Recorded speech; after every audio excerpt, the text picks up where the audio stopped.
Today we're diving into something huge, turning that side hustle into your full-time dream.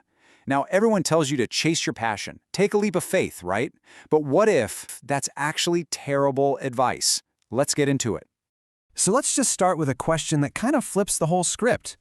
Could quitting your job to go all in actually be the very thing that sinks your new venture before it even gets a chance to swim? It's a wild thought, but it's one we really need to think about. And this, right here, is the core idea we're going to unpack today. A solid foundation is just so much more valuable than the crushing weight of going all in too soon. Stability isn't the enemy of your dream, it's the launch pad. Which brings us to what we could call the all-in fallacy. You know the one. That romantic idea that you have to burn the boats, leap into the unknown, and prove how committed you are. But honestly, more often than not, it's a trap. I mean, think about it. When your rent, your groceries, your entire life depends on this brand new idea making money right now, how creative can you really be? That kind of pressure forces you to make these short-term, desperate moves instead of smart, long-term ones. It just strangles the very creativity and experimentation your new business needs to survive.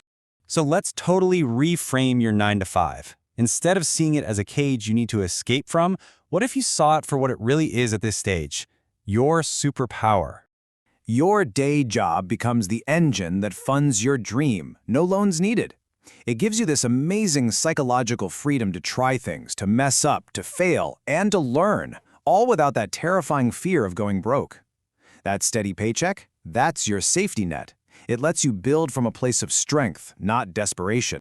Okay, so building this thing strategically makes a ton of sense. But how do you know when it's actually time to make the jump? Well, let's walk through a simple but really powerful three-point test to give you that clarity. These are the 3 pillars you need to have firmly in place before you even think about writing that resignation letter.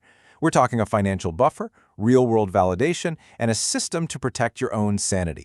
Let's break down each one. First up, and this one is absolutely critical, you need a financial runway. This is totally non-negotiable. This is the cash you're going to live on while your business ramps up to replace your old salary. Without it, you're not building a business, you're just gambling. And what's the magic number? 6 months. 6 months of living expenses saved up, sitting in the bank. Why 6? Well, because stuff always goes wrong, right? It gives you enough time to handle those unexpected problems without totally panicking. It's a buffer that buys you peace of mind, and honestly, that is the most valuable asset you can have. All right, next up, and this is so important. You need to get past the great idea phase and get real, tangible proof that your business can actually work. And this isn't about what your friends or family think, it's about what the market actually does. See, there's a massive difference between what we call weak signals and real proof. Weak signals are things like likes, follows, that's a great idea. They feel good, but they don't pay the bills. Real proof is when somebody opens their wallet. We're talking pre-orders, paid deposits, actual sales. Here's the bottom line. Get someone to pay you for your thing before you quit the thing that pays you. And finally, we get to the step that everybody forgets about. Juggling a full-time job and a growing side hustle, man, that's a marathon, not a sprint. If you don't actively protect your energy, you will burn out long before you ever get to the finish line. So a burnout shield is basically your personal system for staying sane.